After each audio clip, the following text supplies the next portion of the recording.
numa das quartas-feiras, né? Depois faltamos 2 quartas-feiras devido a programações extras. Nós começamos no capítulo 2 falando sobre a bênção, a maravilhosa graça de Deus, o nosso justificador, o justo, aquele que é nosso advogado, aquele que é a segurança da nossa salvação, essa doutrina maravilhosa da perseverança dos santos naquele que intercede constantemente por nós. E vamos ler hoje do versículo 3 até o versículo 6, dando seguimento ao capítulo 2 da primeira epístola de João. Eu o convido a ler comigo em voz audível. 1 de João, capítulo 2, 3 a 6. Leiamos. Ora, sabemos que o temos conhecido por isso, se guardamos os seus mandamentos. Aquele que diz, eu o conheço, e não guarda os seus mandamentos, é mentiroso, e nele não está a verdade. Aquele, entretanto, que guarda a sua palavra, nele verdadeiramente tem sido aperfeiçoado o amor de Deus. Nisto sabemos que estamos nele. Aquele que diz que permanece nele, esse deve também andar assim como ele andou. Nós já oramos ao Senhor para que Ele fale ao nosso coração e com certeza seremos edificados. É estudo bíblico, então fique bem à vontade para perguntar, para contribuir, para participar. Hoje o tema é a vida do crente, ou melhor, a vida de Cristo na vida do crente. A vida de Cristo na vida do crente. Uma das coisas que muito mexe comigo é justamente a visão equivocada que se tem sobre doutrinas maravilhosas a respeito da eleição, da predestinação, da perseverança dos santos, da convicção de salvação. Muitas pessoas crentes, pessoas piedosas, mas que têm uma visão contrária, aprenderam de forma diferente, elas pensam o seguinte: olha, eu quero ir para o céu, não sei se vou, mas querer ir para o céu eu quero, né? Não tem essa convicção, essa certeza da salvação. Então você tem um equívoco daqueles que têm uma linha arminiana, que segue a linha, o direcionamento de Jacob Arminius, que pensa o seguinte: já que então, o dia que vocês pregam que a eleição e a predestinação é real, é bíblica, então eu não preciso me preocupar com nada, porque se eu for eleito e predestinado, Deus vai me chamar um dia, então não preciso me preocupar com a santificação.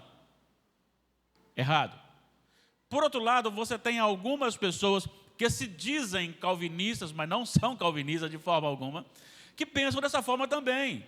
Eu não preciso me preocupar, porque se eu for eleito, eu volto. Eu já ouvi isso de alguém certa feita, lá bem nos tempos idos.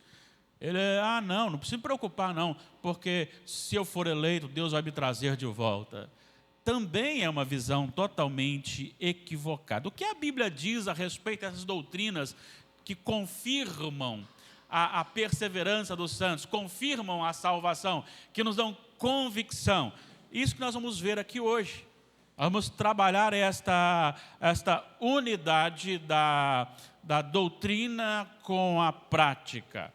O tema central da epístola de João é justamente a comunhão com Deus e com Cristo, e esta comunhão com Deus vem justamente através de Cristo, e esta foi a mensagem de quarta-feira, quando nós pregamos, na quarta-feira que pregamos sobre o início dos versículos 1 e 2 da primeira epístola de João 2. É que o que nos segura nesta comunhão com Deus é justamente o advogado que temos, é o intercessor. Então esta é a nossa segurança. O pecado na vida do crente, nós já aprendemos isso no outro estudo, eles devem ser pontuais e cada vez mais distantes um do outro, e deve trazer em nossa vida grande tristeza. A segurança da salvação está no fato de termos um intercessor perfeito, que quando se encarnou, se humilhou, morreu na cruz e ressuscitou sem ter nenhum pecado. Ele venceu tudo. Algumas lições importantes, então, dentro dessa conjuntura de doutrina e prática. A primeira lição é que o crente precisa saber. Saber. Olha só como ele começa o versículo 3. Ora, sabemos. E esse saber aqui não é meramente uma informação. Por exemplo, você sabe alguma coisa sobre a lua? Sabe. Você sabe que ela está na minguante, ou que ela está na crescente, ou que ela está cheia, ou coisas do tipo, você vai identificando. E você sabe que ela passará durante a noite, por algum tempo, passando bem sobre você. Mas você não sabe detalhes da lua. Você não sabe como é lá na lua, você não tem lá os detalhes, você não conhece, você não sabe realmente aquilo, você não domina tudo sobre aquilo que nós falamos conhecer como a lua. O que ele está dizendo aqui, que saber, esse saber é um saber que há um domínio sobre aquilo que se sabe. Martin Lloyd Jones, falando sobre esse texto e sobre esse saber, ele usa uma expressão de que um mestre quis elogiar o seu aluno, e ele disse: esse menino sabe o que sabe. Esse menino sabe o que sabe. O que ele estava dizendo não é que esse menino sabe muito, esse menino sabe tudo. Mas ele está dizendo que aquilo que aquele menino falava saber, realmente ele sabia. Ele dominava aquilo que ele dizia conhecer. Então isso é importante para que a gente possa entender sobre o que ele está tratando. E o que ele está tratando aqui é referente à certeza da fé. Olha só o último capítulo dessa mesma epístola, primeira epístola, capítulo 5, versículo 13. Olha só o que ele vai falar sobre a razão de escrever essa epístola. Ele diz: estas coisas vos escrevi a fim de saberdes que tendes a vida eterna. E isso tem sido alvo de grande discussão sobre a questão da certeza, da convicção de salvação. Como eu disse, alguém muito piedoso disse: eu quero ir para o céu, eu quero, não sei se eu estarei lá, porque há a possibilidade de eu perder a salvação. Faltava-lhe conhecimento, saber realmente o que ele sabia. E é isso que ele está tratando aqui neste momento do versículo 3. Agora, o que devemos saber? O que ele está tratando aqui? Sabemos, devemos saber realmente sabendo. Agora, saber o quê? É agora que entra algumas coisas importantes para a gente entender. Veja bem que ele continua: sabemos que o temos conhecido. Este o, ele aponta para quem? Ele aponta para aquele que veio antes do texto. Quem? O advogado, o justo. Estas coisas, filhinhos, vos escrevo para que não pequeis. Se porventura alguém pecar, temos junto ao Pai um advogado justo. É este o que está aqui no versículo 3. Então a grande questão é: precisamos conhecer, saber quem é Jesus. Conhecendo então Jesus de uma maneira bem íntima, biblicamente falando, primeiro benefício é que nós não somos frustrados quando aquilo que nós queremos não vem do jeito que nós queremos. E aí você tem uma divisão dentro dessa verdade, que uma escamba para uma falta de conhecimento. A falta de conhecimento está que você é mais do que vencedor, até aí tudo bem. Por meio de Jesus, até aí tudo bem. Mas esse mais que vencedor é pregado como se nada de ruim, nada de adversidade sondasse a sua tenda. Olha só os chavões em muitas teologias equivocadas. 1000 cairão ao teu lado, 10.000 à tua direita, como se isso fosse o evangelho hoje, fosse blindá-lo de tal maneira que nada viesse a acontecer com você de que tirasse a sua paz, a sua alegria, lhe desse dor, lhe arrancasse lágrimas. Se essa teologia fosse verdade, quando aconteceria então a grande tribulação? Não poderia acontecer.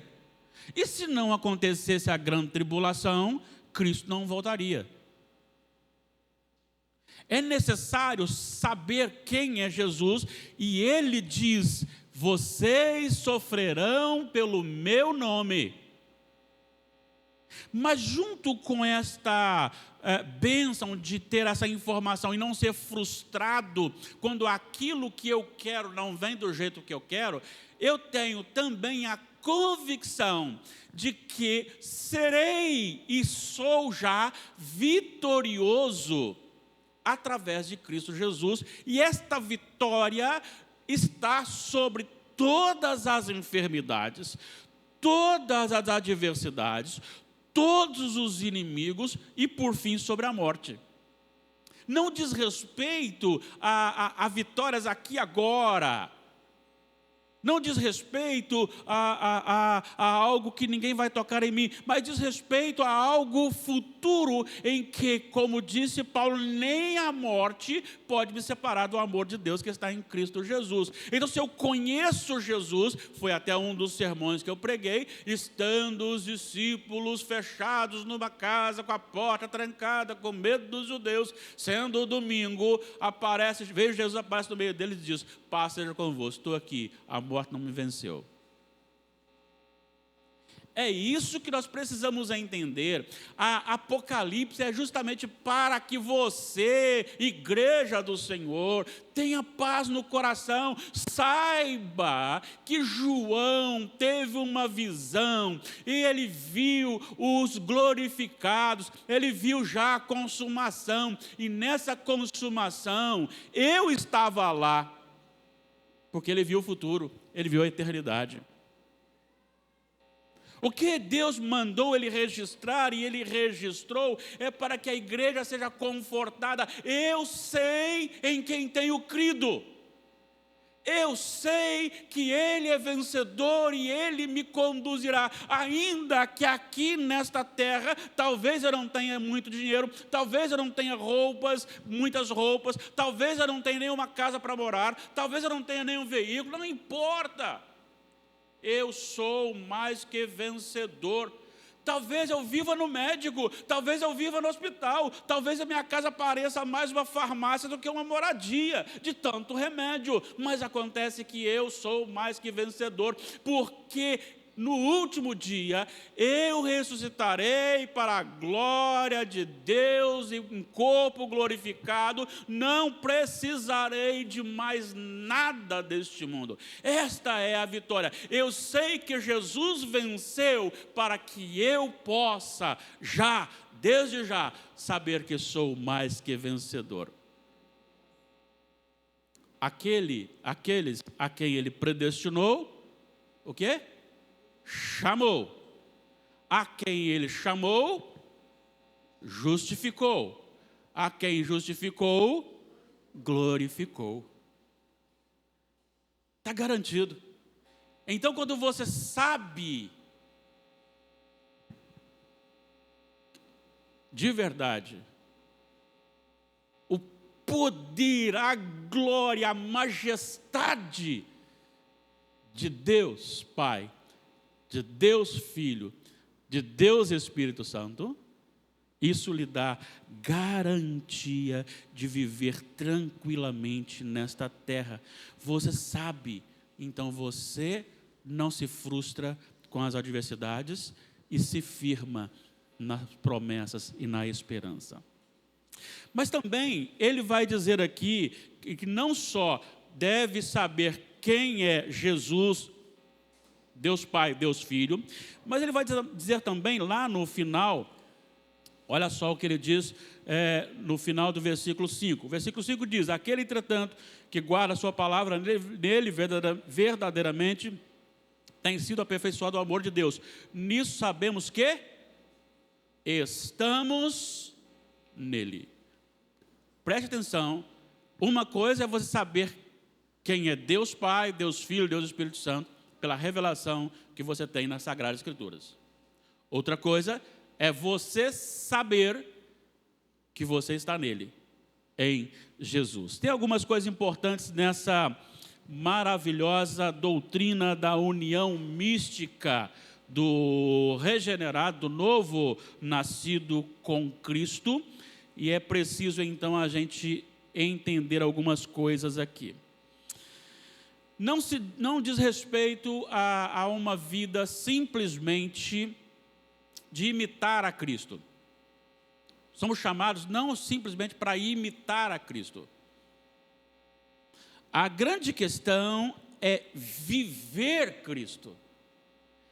Vejam bem, em 1 Coríntios 12, 27, Paulo diz, 1 Coríntios 12, 27, por gentileza, coloque aí na tela, eu não vou nem virar minha Bíblia aqui, vou ler com os irmãos aqui. 1 Coríntios 12, 27, vamos lá? Ora, vós sois corpo de Cristo e individualmente membros desse corpo. O que Paulo está dizendo? Que nós não somos alguém que possa ir ao corpo. Vós sois corpo de Cristo. Vós sois corpo de Cristo. E individualmente membros deste corpo. Outra coisa importante aqui, João 17, 21, vamos lá. João 17, 21, outro texto para a gente entender o que é estar em Cristo. Vamos ler? A fim de que todos sejam um, e como és tu, ó Pai, em mim, e eu em ti, também sejam eles em nós, para que o mundo creia que tu me enviaste. Veja bem, a finalidade de tudo feito como plano da redenção e a intercessão de Jesus era para que os discípulos, os seus discípulos, a igreja dele, fosse todos um.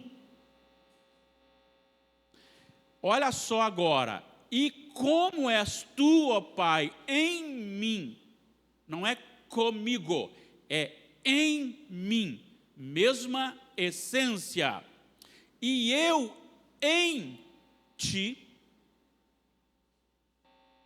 também sejam eles em nós. O que isso significa? Vamos lá.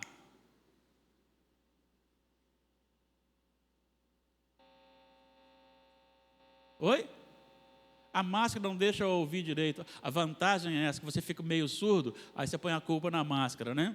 O que significa isto? Que todos os filhos de Deus sejam em Deus Pai e Deus Filho.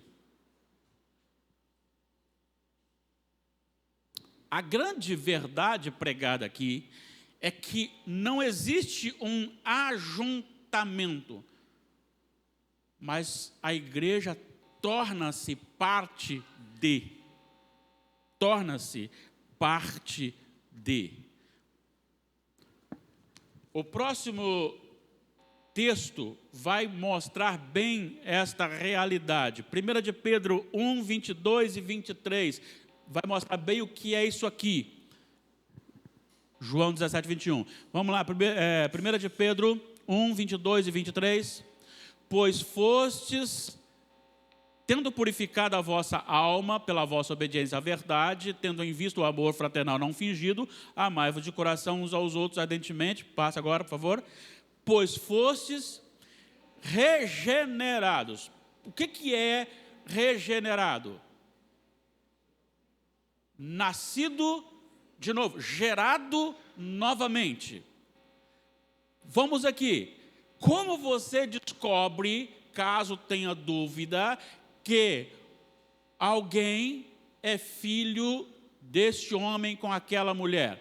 Qual exame se faz? DNA. Por quê? Para comprovar. Significa, então, que aquele, para ser filho, tem que ter coisas da mãe, coisas do pai. Ele tem que ter um pouco de cada um. Fostes regenerados.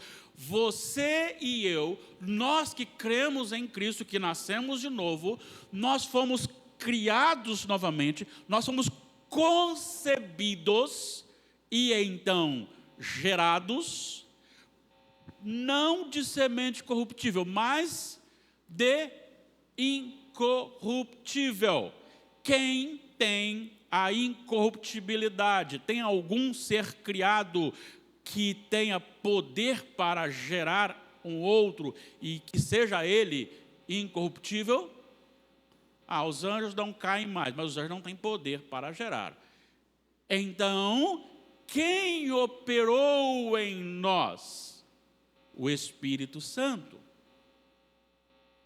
Uma vez que eu sou regenerado, gerado por uma semente incorruptível, o que eu tenho que ter no coração? Eu tenho que ser da mesma essência de Cristo, ainda que não totalmente, mas a vida, a fagulha colocada no meu coração, e agora tem alguém habitando no meu coração. Quem é? Bom. O Espírito... essa máscara, eu vou falar uma coisa. O Espírito Santo que habita o nosso coração. Por que eu tenho vontade de adorar a Deus? É só porque o Espírito Santo mora no meu coração? Não. Por quê?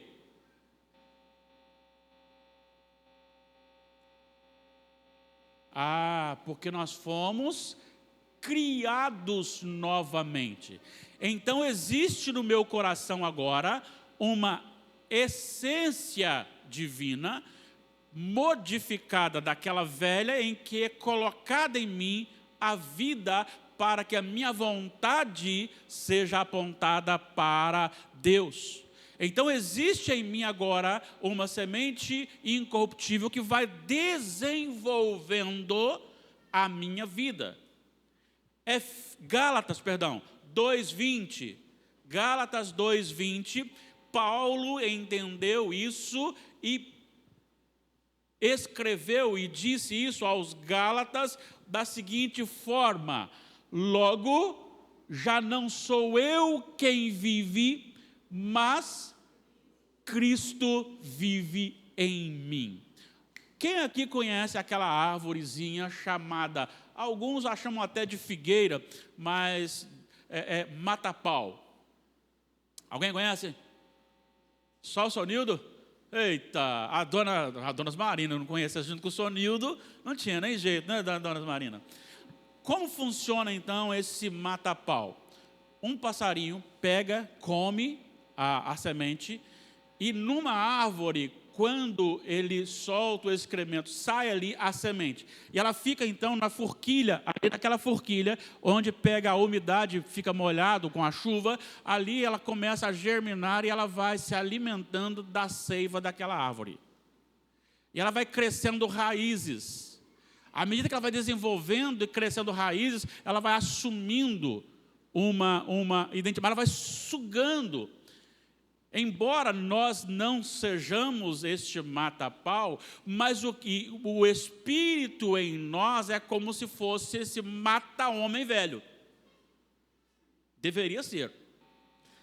À medida que ele vai tomando, a árvore era de folha fina, miúda, mas a figueira, ou mata-pau que foi colocado ali, vai crescendo, e a folha dela é diferente da árvore. Mas ela mata a árvore e ela passa a ser a vivente. E você passa com o tempo, não percebe, mas em alguns casos mais novos você ainda vê a madeira da antiga. Só tem a madeira, mas porque a árvore e os frutos são daquele outro que foi colocado ali. Paulo está dizendo o seguinte: Cristo veio em mim e mudou a minha vida, de tal maneira que não importa o que eu penso, não importa o que eu fale, não importa a minha vontade, eu preciso representar Cristo. É a vontade de Cristo e nada mais. Isto é estar nele. Estar nele. Efésios 1, 12 a 14. Olha só o que diz Paulo aos Efésios, capítulo 1, 12 a 14. Vamos lá, nosso texto da tela. A fim de sermos para louvor da sua glória, nós os que de antemão esperamos em Cristo, em quem também vós, depois que ouvistes a palavra da verdade, o evangelho da vossa salvação, tendo também crido, foste selados com o Santo Espírito da promessa, o qual é o penhor da nossa herança, até o resgate da sua propriedade, em louvor da sua glória. O Espírito Santo em nossa vida, ele nunca mais irá embora enquanto não acontecer a consumação. Ele é o penhor, ele é o selo, ele é o direcionamento, ele é a garantia de que pertencemos ao Senhor. Você escreve uma carta, coloca um endereço, se você não selar, ela não vai. Tem que ter o selo. Selo também tem a ideia de propriedade, de autoridade, porque o rei colocava lá a sua escrita, se não tivesse o selo dele, do anel dele, o desenho do anel dele, não era a mensagem dele. Então, o selo do Espírito Santo significa que nós fomos feitos filhos de Deus. Por isso estamos nele. No capítulo 4, 30, ele repete a questão do selo. E não entristeçais o Espírito Santo, do qual fostes selados para o dia da redenção. Nós fomos selados, somos propriedades do Senhor. 1 Coríntios 3,16. Olha só o que diz. 1 Coríntios 3,16. Vamos lá para o nosso texto. Olha só o que o apóstolo diz: não sabeis que sois santuários de Deus e que o Espírito de Deus habita em vós. Agora logo à frente, 6,19, repete a mesma coisa, 6,19.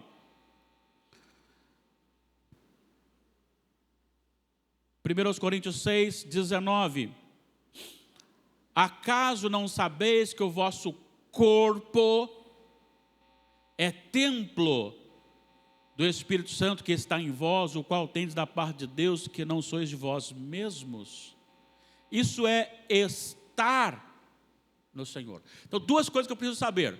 Saber quem é Jesus Cristo, quem é Deus o Pai nesta comunhão, e eu preciso saber se eu estou nele. Estar nele significa ter uma essência, ter um coração modificado, dominado pelo Senhor. Como eu vou saber se realmente conheço a Jesus e se estou nele? Aí vem então a segunda parte do estudo. Para que eu saiba, para que eu prove, para que eu mostre para mim mesmo se eu estou em Jesus, para que eu me convença disso, Lembro-me de uma pergunta, uma vez alguém me fez: pastor, como é que eu vou saber se eu sou eleito do Senhor? Como saber se sou eleito do Senhor? É a mesma pergunta, como saber se eu conheço realmente a Jesus e se eu estou nele? Olha, vamos lá então. Primeira coisa, gente, a obediência aos mandamentos de Jesus nos faz parecidos com ele e, consequentemente, nos faz andar como ele andou. Olha só o que ele diz aqui: se guardamos os seus mandamentos e se andamos como ele andou. Como é que eu vou saber se eu estou em Jesus, se eu conheço Jesus? Se eu guardo os mandamentos dele e se eu ando como ele andou. Veja bem, o que João está tratando aqui também vai e bate de frente, é até uma dica de português, né? Vai de encontro. Quando eu falo que vai de encontro, é contrário, né? Vai chocar. Se eu falo ao encontro, vai saudar, vai abençoar a vida que vem. De encontro, vai em resistência, tá? Naquele tempo, havia também os chamados gnósticos. Os gnósticos criam que eles eram especiais e que eles tinham uma habilidade maior de intimidade com Deus e podiam falar de revelações que os demais não podiam acompanhar, nem mesmo as Sagradas Escrituras eram suficientes. Isso aponta para chamadas, entre aspas, aí, religiões de mistério. É muito comum hoje também, né? As religiões de mistério, falam em mistério. Se não tiver uma palavra agora direta aqui, Deus não está aqui. Normalmente, esses grupos, eles são montados por uma equipe composta por algumas pessoas que se autodenominam mais íntimas de Deus, a ponto de receber de Deus aquilo que os demais não podem receber. E aí eles começam, tem que ter este algo sobrenatural, tenho que ver uma bola de fogo, eu tenho que ver alguma coisa flutuando, eu tenho que me sentir alguma coisa. Se isso não acontece, então eu não estou na verdadeira religião. Interessante porque isso está intimamente ligado com as seitas orientais. Olha só, isto identifica, evidencia quem está em Cristo? Trazer novas revelações, falar que viu frente a frente, que está agora, e a coisa acontecendo, isso evidencia? João está dizendo que isso evidencia? O que evidencia aqui? Guardar os mandamentos e andar como Jesus andou. Vamos pensar um pouquinho aqui. Jesus levou muito a sério os 10 mandamentos. Qual é o resumo dos 10 mandamentos?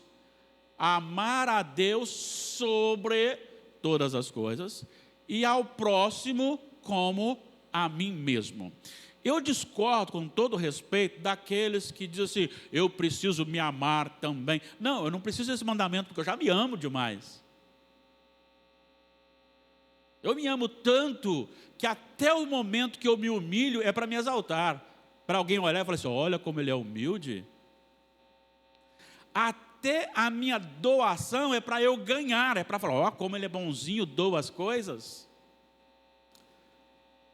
Jesus falou isso, os profetas falaram isso, que o homem carrega consigo uma exaltação profunda. Então o que ele está dizendo é: eu já me amo muito, então preciso amar os outros como a mim mesmo, ou seja, como eu me amo. Vamos aqui para algumas coisas importantes aqui então. Se eu quero guardar os mandamentos de Jesus e andar como ele andou. Primeiro, Jesus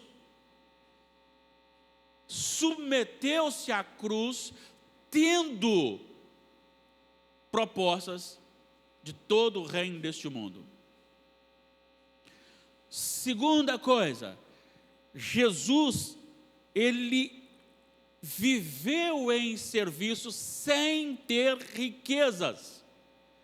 E aqui para nós, uma crítica que eu tenho comigo mesmo, não sei se eu estou equivocado, então prefiro só falar assim.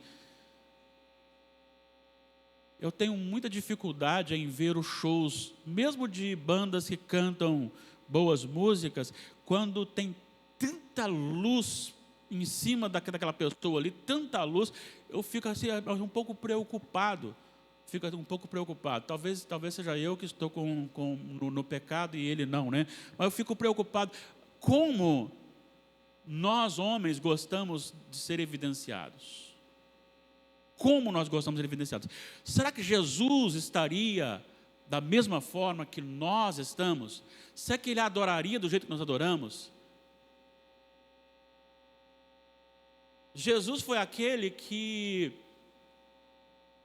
enquanto todos falavam assim, crente não leva desaforo para casa, ele falava assim, sejam humildes, sejam mansos.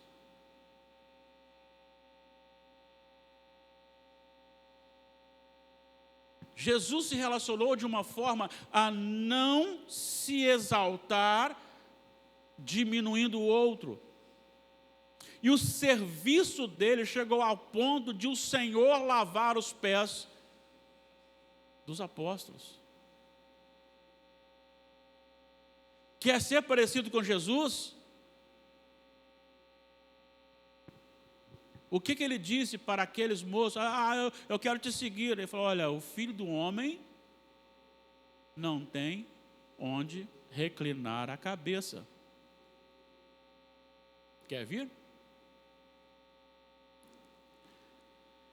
A grande questão aqui, que andar como Jesus andou, significa você alimentar da essência de Jesus.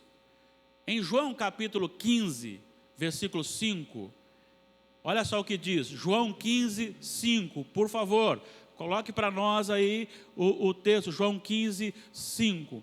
Eu sou a videira, vós os ramos. Um ramo funciona fora da videira, e o que mantém um ramo com vida? Não é a seiva da videira? Quem permanece em mim e eu nele, esse dá muito fruto, porque sem mim nada podeis fazer. A grande questão aqui, para a gente fechar, é que, diferentemente do que as pessoas estão pregando, você não consagra a sua vida ao Senhor para estar em Cristo. Você está em Cristo, consequentemente você consagra a sua vida. É resultado. Quanto mais seiva eu tenho, mais vida eu tenho. Eu uso o exemplo aqui da árvore, do cafeeiro, do café. Às vezes você estava colhendo o café e de repente você via um galho amarelo quebrado e aquele café estava sem os grãos.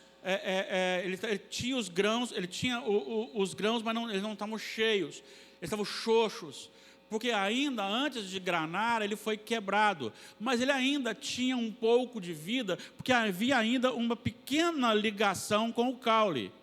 Tirou ali, acabou a vida.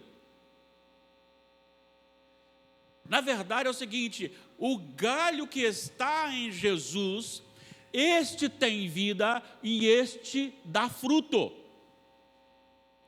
Dar fruto para estar na videira, não, está na videira, por isso dá fruto. Você não tem, quantas vezes já ouviu falar assim, eu preciso melhorar a vida, depois eu vou para a igreja. Não, eu preciso consertar a minha vida, depois eu aceito Jesus. Não, isso aí não funciona. É Jesus que faz você mudar de vida. É Jesus que faz você mudar de caráter. É Ele que altera a sua essência. Então você está em Jesus, dá fruto. Então como eu sei que eu sou salvo? Se eu guardo os mandamentos do Senhor e se eu ando como Ele andou. Isso evidencia que eu conheço a Deus e sei que estou nele. Fazer ao contrário significa que você não está nele. Ah, não, eu conheço sobre Jesus, sei, inclusive estudei grego, também conheço bastante o hebraico, até mesmo o aramaico, e eu sei a história todinha de Israel, e eu posso interpretar um texto do Novo Testamento melhor que vocês, mas eu conheço bem Jesus, sei que Ele é o Redentor, Ele veio como Ele fez, Ele morreu, Ele se entregou, Ele tal. Mas eu faço as minhas coisas segundo o meu querer, não quero envolvimento com Ele não. Mas eu conheço, não, você não conhece Jesus. Você sabe sobre Jesus. O conhecer é vida com Deus. Doutrina é vida com Deus. Quanto mais eu estudo isso, mais vontade tenho de viver para a glória de Deus. Esta é a realidade. Vamos então para algumas, só concluindo aqui, recapitulando algumas coisinhas. A convicção da salvação não é uma ideia orgulhosa, é antes fruto de um saber real de quem é Deus através de Jesus Cristo. Temos um intercessor justo diante do Pai. 2. É preciso saber quem é Jesus e também que estamos nele. Nossa vida está oculta na vida de Cristo. Temos em nós a semente incorruptível. 3. Não basta dizer que sabemos que o conhecemos, é preciso obedecer, guardar os seus mandamentos, andar como Jesus andou. Isto evidencia que conhecemos a Jesus de verdade. E finalizando, a vida com Deus não é o meio, mas o resultado. Não se vive em obediência para estar em Deus, mas o estar em Deus me faz guardar os mandamentos de Jesus e andar como Ele andou. Então pode ficar tranquilo, porque evidencia a sua salvação, não são as revelações supranaturais, não são aqueles acontecimentos estranhos. O que evidencia a sua vida com Jesus é você guardar os seus mandamentos e você parecer-se com Jesus no dia a dia. Lembra do Romanos 12?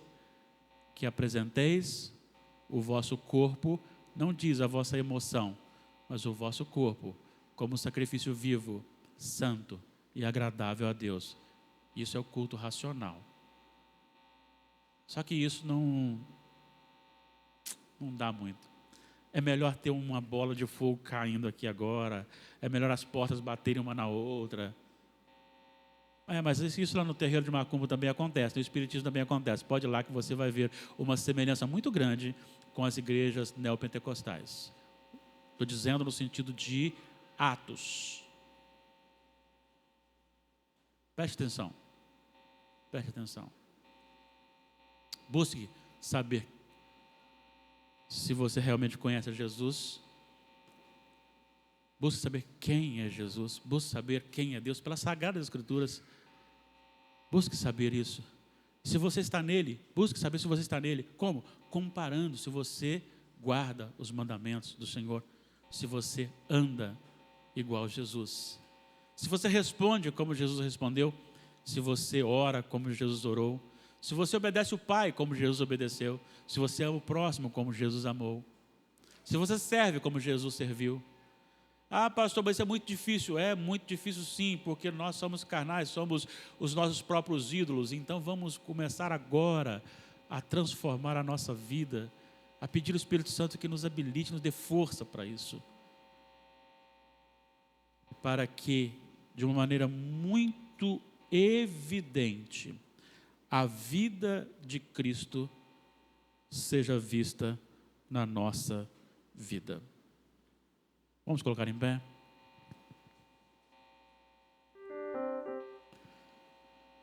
Se eu pedir a alguém aí para puxar o tríplice para nós aqui. Cadê o nosso cantor aí? Para puxar o tríplice, amém. Por gentileza. Vamos orar ao Senhor. Santo Deus e eterno Pai, quando deparamos, Senhor Deus, a realidade da Tua palavra com a nossa vida, ficamos frustrados conosco mesmo, porque às vezes pensamos que orar e ter a oração respondida do jeito que nós queremos, isto nos faz muito íntimos do Senhor. Ó Pai, ter algumas informações extras, isso nos faz íntimos do Senhor, mas na verdade o que é que aprendemos aqui agora pela Tua palavra, que o que realmente evidencia se estamos no Senhor e se te conhecemos, é justamente se nós obedecemos os mandamentos de Jesus e se andamos como Jesus andou. Dá-nos alegria em Ti, dá-nos prazer no Senhor, dá-nos regozijo na Tua palavra. Tenha misericórdia de nós e nos abençoes. Nós oramos em nome de Jesus. Recebamos a bênção. Que a graça de nosso Senhor e Salvador Jesus Cristo, o amor de Deus, o Pai, a comunhão, as ternas sejam conosco aqui nesta noite reunidos, sejam com todo o povo de Deus, hoje e para